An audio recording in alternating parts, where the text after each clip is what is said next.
Liberia, or as it is called, Ivan the Terrible's Black Library, an ancient blood-curdling legend whispers, this was the main devilishly hidden treasure of the most insane Tsar himself, hidden from prying eyes, of course. Only the chosen, or perhaps the cursed, saw it during the tyrant's lifetime, and those who were fortunate enough to glance at these horrific folios were silenced forever, struck dumb. Coincidence?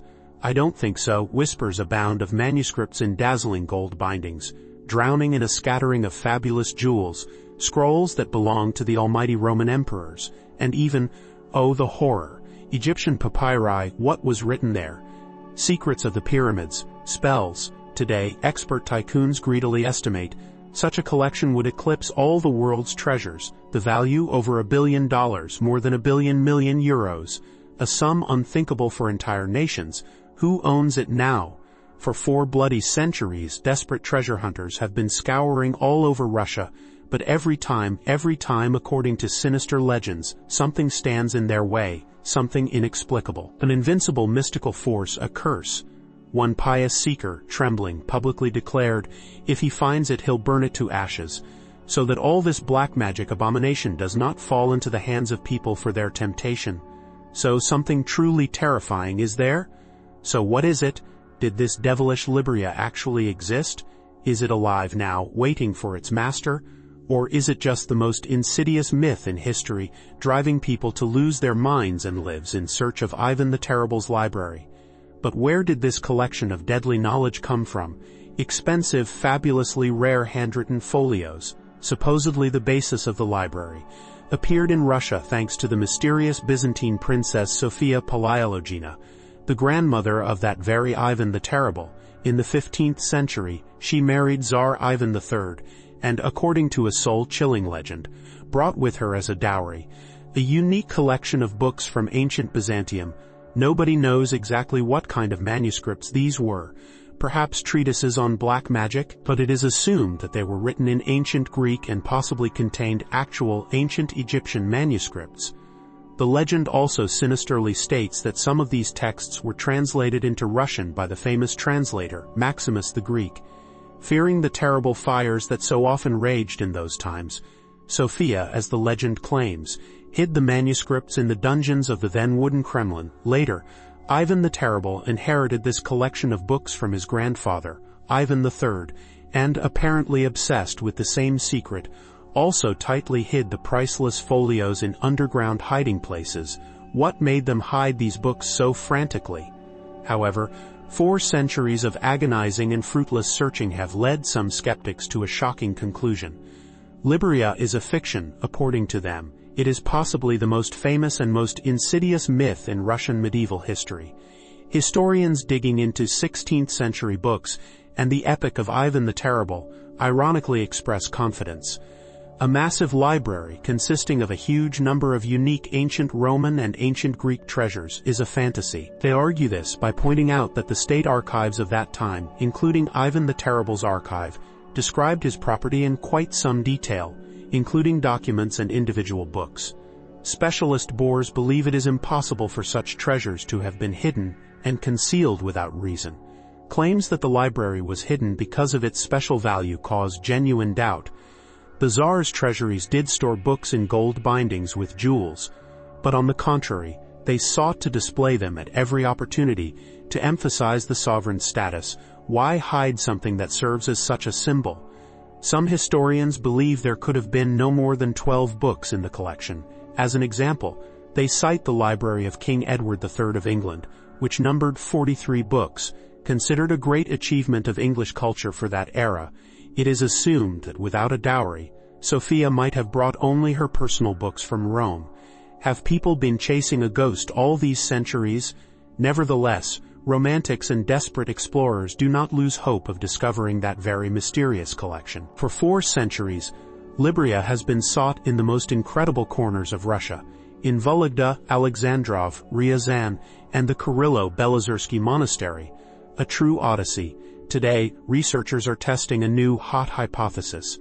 In an abandoned Soviet-era garage on Bersenevskaya embankment in Moscow, they discovered 16th-century brickwork.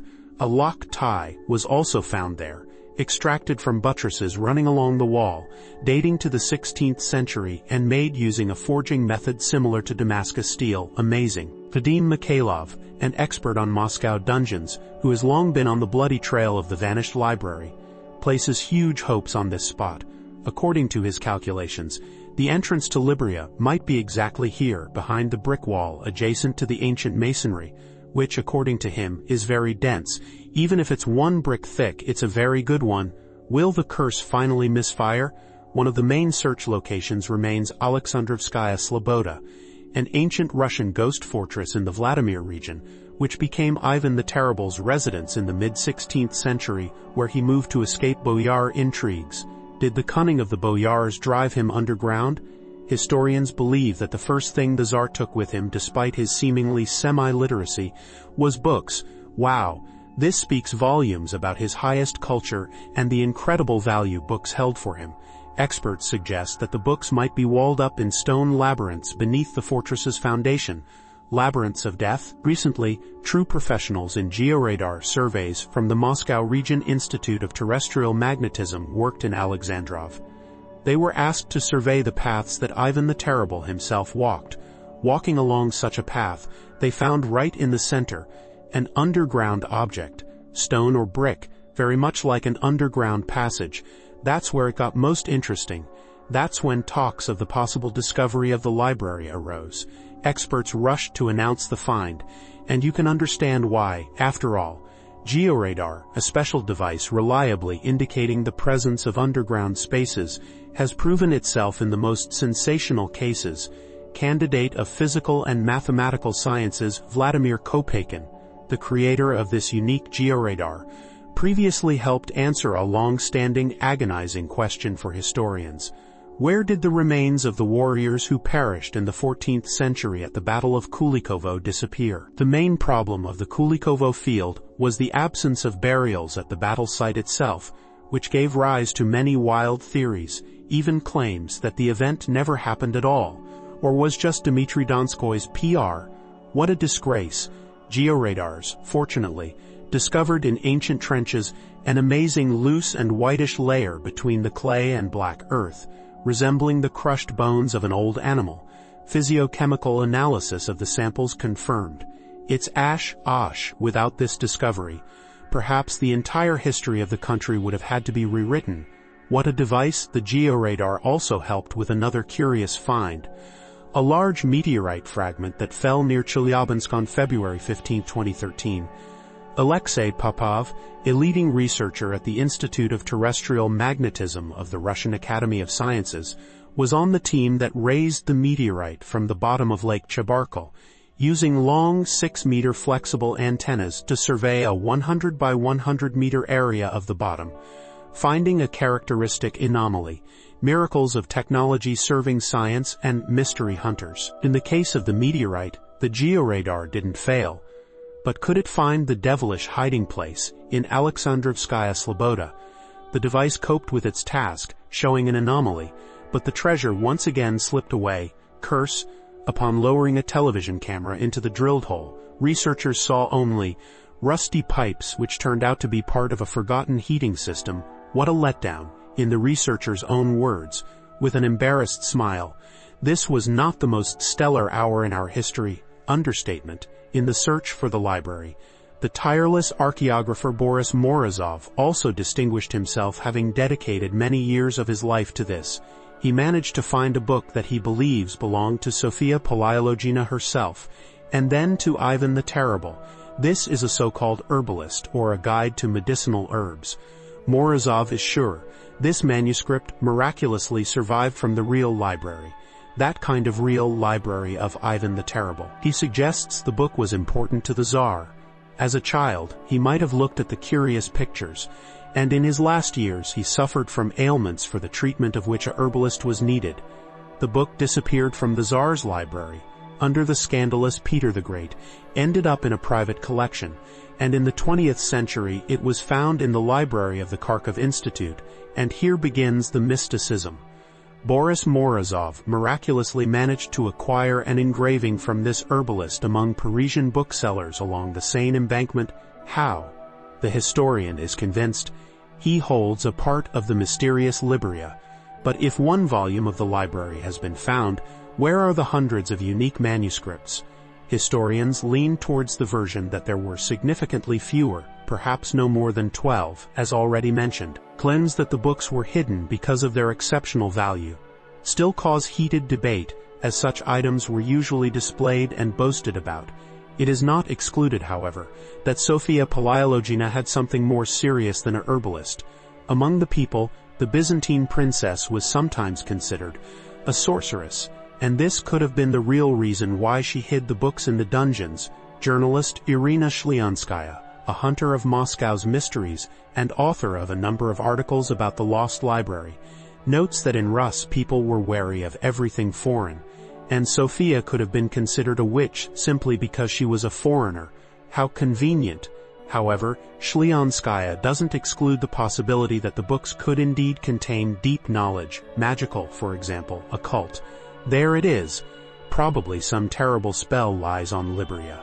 Many of those who tried to find it, or who came to power after Ivan the Terrible, died under mysterious circumstances. Boris Godunov, the false Dmitri, Napoleon, just think. Science still doesn't know the exact cause of their deaths. These are not just coincidences. There is a legend that Sophia Palaiologina placed a curse on the library, possibly drawn from a pharaoh's curse parchment, held there, so that no one could touch the manuscripts with impunity. Horrifying, strange. Why was this needed, after all? Ivan the Terrible was her own grandson, yet he also died under mysterious circumstances. Before his death, his body swelled up terribly. Did the curse claim him too? The eccentric millionaire Herman Sterligov also devoutly believed in the legend of the lost library. In 1997, enchanted by stories about Liberia, he created a whole headquarters for its search. He found funding. Money doesn't smell when dealing with such secrets. Hired historians spent hours studying documents from Ivan the Terrible's era looking for mentions of the books. Searches were conducted in Moscow, the Moscow region, and Vologda. A consultative council was created, headed apparently by academician Schmidt, which included historians, surveyors, and other specialists. A whole army of seekers. The council's task was to develop theories for the headquarters to test. The seekers scoured basements until historians turned to the main source of the 16th century, the Illuminated Chronicle collection. This 10-volume work, created by order of Ivan the Terrible as a teaching aid for his children, describes the events of his reign in detail. The last volumes, according to researchers, contain astonishing information, including the destruction of the main treasury, meaning Liberia during a fire. What a twist! Sterligov later came to the scandalous conclusion that Sophia brought not valuable knowledge, but black magic nonsense, and new European fads, becoming a victim of such an enlightened wife. He considers Liberia a prime example of what she dragged in, and that the Grand Dukes didn't know what to do with it. His later conviction that the books contain dangerous knowledge directly aligns with the desire to burn them. Apparently, something truly horrible was there. So, if the Illuminated Chronicle is to be believed, the library burned to ashes, and there's nothing to seek. End of story. But in the late 1990s, a strange, blind old man appeared at the Moscow mayor's office, claiming to know where Liberia is located. He requested permission to descend into the Kremlin dungeons, being sure that the library is intact, and its last location is the Kremlin Hill, which, in his opinion, has not been fully explored. Unlike other places where the books might have been, this mysterious old man turned out to be the architect Apollos Ivanov. In December 1931, the demolition of the Cathedral of Christ the Savior began to build the Palace of Soviets. Ivanov worked on this project, and in the foundation of the destroyed temple, he discovered a passage filled with concrete. Who and why? Apollos Ivanov was one of the few who tried to resist the herostratic destruction of the temple by the Stalinist repressions. He had access to the project after the explosion and managed to break through the concrete barrier. He found himself in a tunnel leading directly to the Kremlin. At the end of the passage, he discovered a cell where he saw wrought iron chests. He believed that this is where Liberia was hidden, indicating that Sophia initially placed the books in the newly built Sophia Cathedral in the Kremlin, but subsequent events could have moved them into the dungeons. Amazing. To his amazement and horror, right there in the dungeon, Ivanov began losing his sight, literally fumbling his way back home by touch, leaving the presumed treasure behind, a curse, according to researchers. Apollos Ivanov is the man who saw it with his own eyes, although he went blind immediately after the demolition of the cathedral, and worked with the approach to the library. Only the approach got too close. Long years of blindness prevented Ivanov from returning. Only in the late 90s, already blind, he guided Moscow diggers, underground explorers, through the secret passage. The blind man leads the sighted to a mystery. The diggers repeated his route and also found the mysterious cell. However, they couldn't get close to the chests. Through the vaults of the collapsed underground passage, lying on a huge oak door, it was difficult with the flashlights of that time to see exactly what was inside. Coffins, or were they? Chests of books or metal boxes filled with treasures. Horror. A whole week was spent by the diggers preparing for a new descent, including inviting rescue specialists who knew how to work with rubble. But when they returned, they were met with a new obstacle. Some secret forces or springs about 10 years ago shifted the investigation, and the area behind the researchers closed off. WHO did this. When they came back with enthusiasts from the relevant services, they were met with a dense clay blockage. Everything was washed over, as if by magic. Was it a natural phenomenon, or was it done deliberately? And who could have walled up the passage? Those very same guardians. In the first half of the 20th century, the archaeologist Ignatiy Steletsky actively, almost maniacally, searched for the Liberia. In 1914, he received permission from the Tsar's government to inspect the Kremlin towers, but couldn't begin work. World War I broke out, and the scholar volunteered for the front. Fate. In the early 1930s, he decided to resume his search. Steletsky wrote a letter to Stalin himself, asking for permission to excavate under the Kremlin's Arsenal Tower, and to his astonishment received consent. How? Why?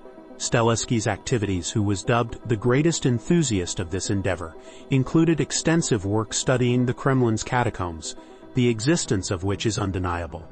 All his life, Steletsky collected sinister legends, lore, and rumors about Moscow's underground passages, and finally got a chance to test his theories in practice. Excavations under the Arsenal Tower began in December 1933, but Steletsky did not succeed in finding the library. Some researchers believe he was looking for something slightly off the mark, for example, mentioning Titus Livius, while forgetting that his writings were compiled by Petrarch near the end of Ivan the Terrible's life. A mistake, or someone's deliberate act. Steletsky died in 1949 without ever getting closer to solving the mystery. But there's another, chilling version of his failure. Perhaps Steletsky got too close to the secret, and that's when he was expelled from the Kremlin. By whom? Further excavations were forbidden by order of the NKVD. Oh, the horror! He literally dug through all the Kremlin's catacombs, but ultimately fell victim to some kind of repression. His research was practically stopped and banned. His oxygen cut off. Whose path did Steletsky cross? Some underground researchers have put forward a conspiracy theory about the existence of an order of the library guardians, whose members prevent anyone from accessing it, perhaps fearing that the knowledge contained within could fall into the wrong hands. Allegedly, they were the ones who blocked Steletsky's path, disguised as NKVD officers. Shocking. There are legends about guardians living to this day, guarding something, and about a powerful astral body or karma around the library that leads many astray or even kills the unjust, while dark people were turned away, and the light ones who could gain the knowledge. Perhaps haven't even been born yet. Sounds like a Hollywood horror movie script. Meanwhile, Vadim Mikhailov continues his search on Bersenevskaya embankment, undeterred. Besides ancient masonry, a curious network of underground caches has been discovered there, originating from the 17th century architectural complex. The mansions of the wealthiest merchant Overky Kirilov, secrets of millionaire merchants, but particularly intriguing is a detail from the Stalin era. Narrow-gauge stairs, identical to those found in vast underground mine workings. What is this? In an abandoned garage, rails for a small trolley even remain, likely used for lifting gravel and crushed stone. The entrance to the underground was hastily bricked up. Someone was hiding something. What kind of secret construction could have been happening here in the sinister 1930s? Perhaps the construction of Metro 2. Historian Andrei Grebennik also dreamed of finding a trace of the Liberia, but his search changed direction when he learned about the construction of Moscow's most secret object, a secret shrouded in darkness, in 1967, in honor of the 60th anniversary of the Great October Revolution. Grebennik, thanks to an incredible turn of events, attended a gathering of the first metro builders. After the official reports, a veterans' banquet took place where astounding information surfaced during informal conversations. Did the truth surface from underground? The metro builders recounted that the first metro line was built not from Sokolniki to Park Kultury, as is commonly believed, but from the Kremlin to the future station Kievskaya, and then led to Kuntsevo, to Stalin's dacha, right under everyone's nose. This is a clear indication of a secret transport facility, known as Metro 2, the legendary and sinister Metro 2.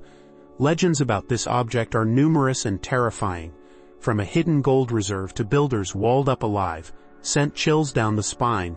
Metro 2 is defined as an alternative governmental metro system, built according to the main version, so that in case of unforeseen events the government could take refuge in an underground city or move around. A bunker for the elite. Official information about the Moscow Metro's double is still missing to this day. Why such secrecy? But there is circumstantial evidence, for example, data from foreign intelligence agencies. In 1943, the head of the Third Reich's counterintelligence, Schellenberg, issued a directive to stop hunting for Stalin's car as he travels underground, and the cars were used only for show and were empty. Were we being deceived? In Soviet state libraries, Andrei Grebennik discovered 5 large books in antique leather bindings, part of Ivan the Terrible's personal collection. Now, that's a find among them. Agapius in the Historical Library and Konstantin Porphyrogenitos in the Lenin Library. How did they get there? No one could give a clear answer. The usual catalog entries were missing, as if the folios had appeared on their own. Mystery? Grebennik came to a shocking conclusion. These books were found during the construction of Metro 2 somewhere in the underground in the 1930s. Announcing such a find officially was impossible, as it would have revealed the secret of the clandestine metro. Brilliant. A scholar is required to specify the place, time, and circumstances of a discovery. Therefore, the books were just placed like that, at least 3 of them, in libraries, scattered them across the country as if nothing had happened. According to this version, Ivan the Terrible's library was discovered during the tunneling of Metro 2 in the 1930s. And that's the main point. Soon after, the terrible Great Patriotic War began. The country needed funds for arms, and then the priceless folios were sold to the West, mostly to private collections, sold for pennies compared to their true worth. If this version is true, where are these books now? Some, perhaps, are lost forever, but some have been fortunately found. Undoubtedly, their value is incredibly high, although rumors of the Liberia's billion-dollar value may be exaggerated. Or are they? So, what was supposedly contained in this mysterious collection? Historians name several specific books. Justinian's Code, whose influence can be traced in the Sudebnik of 1497, where entire articles were taken from Roman law. Konstantin Porphyrogenitos' book on administering the empire, whose principles can be seen in the reforms of Ivan III. Is this where the knowledge was drawn from? Agapius's work, Life of Emperor Justinian, and perhaps the most important, most dangerous book, City of God by the great Christian philosopher Augustine of Hippo. What secrets were hidden within these lines? The Liberia, the grim, cursed library of Ivan the Terrible. Ancient legend calls it his main, most cherished treasure. It is believed that during the Tsar's lifetime almost no one saw it, but those who did were astounded by what they beheld. Manuscripts in gold bindings studded with precious stones, scrolls of Roman emperors, Egyptian papyri, incredible. Estimating its worth in billions of dollars only fuels interest in this eternal mystery. The history of the search for the Liberia is a history of the clash between dry facts, fantastical legends, inexplicable mystical obstacles, and undying hope. Was it found during the construction of the secret metro? Did it burn in a diabolical fire? Or is it guarded by mysterious keepers, preventing access to the dangerous knowledge contained within? The questions remain without definitive answers, and the mystery of Ivan the Terrible's library continues to excite the minds of researchers and mad adventurers throughout the centuries. Search and perhaps you will find your doom.